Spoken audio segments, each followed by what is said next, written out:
Hello दोस्तों, जय माता दी।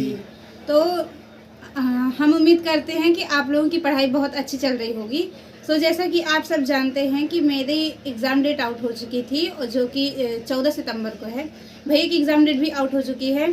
उस दिन भैया का कोई ग्लिच आ रहा था, तो भैया की एग्ज़ाम डेट नहीं शो हो पा रही थी। तो अब देख चुके हैं भैया की एग्ज़ाम कब है। तो अब भैया से जानते हैं कि भैया की एग्ज़ाम कब है।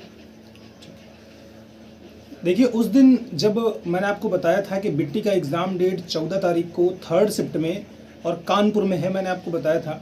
बहुत सारे लोगों ने कमेंट किया था और पूछ रहे थे कि भैया आपका कब है। तो उस दिन मैं जब खोलने की कोशिश कर रहा था, वेबसाइट में सर्वर बहुत ज़्यादा था। कल ही मुझे पता चल गया था कि मेरी एग्ज़ाम डेट कौन सी तारीख को है। दिक्कत ये थी कि मैं वीडियो नहीं बना पाया, इस वजह से मैं बता नहीं पाया। आप लोगों के कमेंट आ रहे थे, है ना, तो मैंने सोचा चलो वीडियो बना करके बता देता हूँ। तो मेरा जो एग्ज़ाम डेट है वो 12 तारीख की 2nd शिफ्ट में है। 12 तारीख की 2nd शिफ्ट। और मैं भगवान से कहता हूँ कि मेरे साथ इतना अच्छा क्यों किया। 12 तारीख की 1st शिफ्ट में दे देना चाहिए था। इतना अच्छा क्यों कर दिया मेरे साथ। भगवान ने देखो कितना अच्छा किया है। 12 तारीख की 1st शिफ्ट में दे देना चाहिए था, लेकिन गजब खेल खेलते हैं भगवान। देखिए, मैं बिट्टी से 2 साल बड़ा हूँ, ठीक है।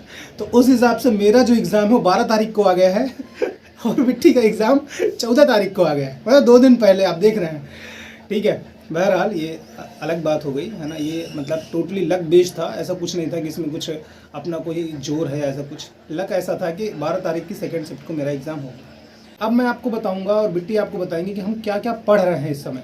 एग्ज़ाम के लिए ज़्यादा टाइम नहीं बचा है। जिसका 12 को है, 13 को है, 14 को है, उसके लिए हार्डली 1 वीक ही बचा हुआ है। तो इस टाइम पे ज़्यादा से ज़्यादा हम क्या कर रहे हैं कि हम अपने जो वीक एरियाज़ हैं, जैसे जो हमने प्रीवियस मॉक दिए हैं, तो उनमें जो हमसे मिस्टेक हुई हैं हम उन पे काम कर रहे हैं और रिवीजन पे ज़्यादा फोकस कर रहे हैं। जैसे अब आपको नए मॉक बिल्कुल भी नहीं देना है, ना ही आपको प्रीवियस ईयर मॉक भी देना है। आपने जितने भी प्रीवियस मॉक दिए हुए हैं, चाहे वो नए हों या एडुकेटिव बेस्ड हो, एडवांस हो या फिर PYQ हों, आपको उन पे देखना है कि आपने कहाँ मिस्टेक की है। उस मॉक से आपको हर 2 मॉक या हर 1 मॉक से आपको कुछ ना कुछ नया ज़रूर सीखने को मिलेगा, जो आपको सीधे एग्ज़ाम में हेल्प करेगा।